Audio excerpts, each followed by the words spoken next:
The first thing is that the Silicon Valley is, more than any other place in the world, built on merit. It is built on merit, and interestingly enough, and you may find this hard to believe, but it is built on diversity.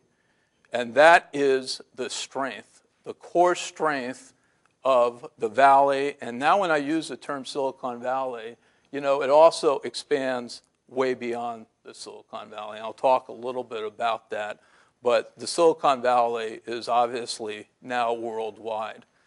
But the one thing I noticed, and whenever I represent clients in other industries, in other parts of the world that are non-tech related, non-life science related, not emerging growth related, I see a different dynamic out there. And a lot of times you see structures in place that do not recognize merit.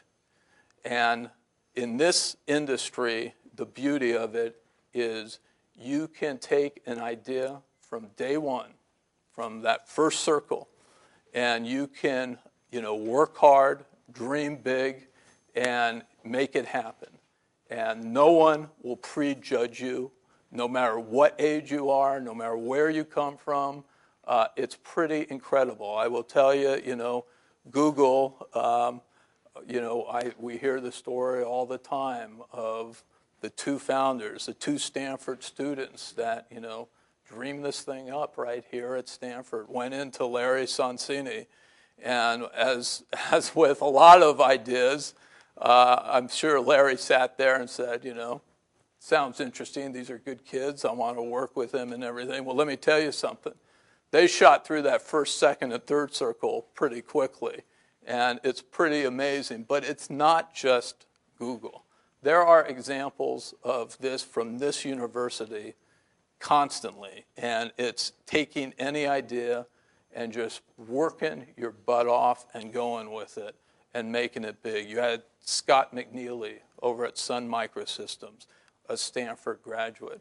Right now, I'm representing a biotech company that a young Stanford 21-year-old student, one of my partners was telling me, a young man, 21 years old, brilliant, has come in with a software idea and just got it funded.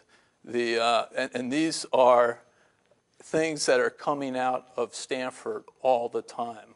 I represented a company called Numerical Technologies, one of my favorite companies. And it was a engineering, he had actually graduated from the engineering school, and I think he had accepted a professorship at Harvard. And he had this idea in the semiconductor industry, semiconductor equipment software. And he came back here. And he's now living in a gorgeous place in Woodside and dreaming big about his next big venture. And he went from the first circle to the second circle to the third circle. Actually, he probably sold at the top of the second circle.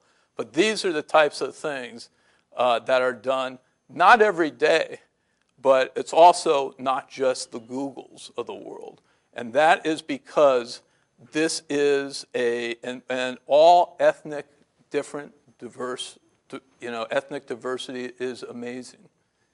We speak 60 different languages plus in the Silicon Valley.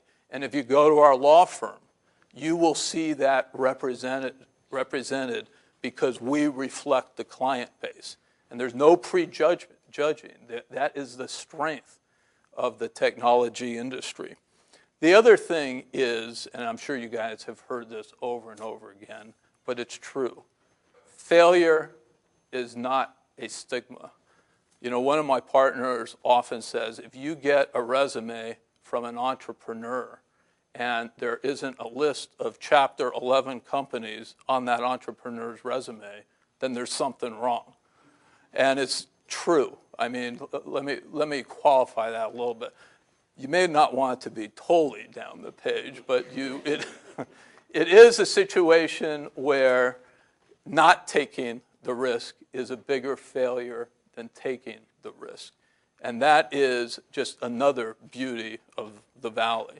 And one other thing I have to tell you, that is also true of the Valley, and people don't talk about this as much, is the luck factor.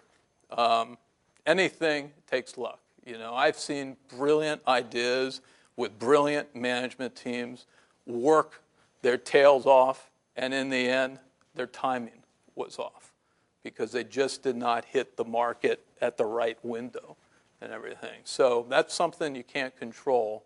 But as I tell the associates in my law firm, my kids, everyone that will listen to me, the one thing you can do is you can dream, you can work incredibly, incredibly hard, because if you work incredibly hard, you at least put yourself in the place for luck to play itself out.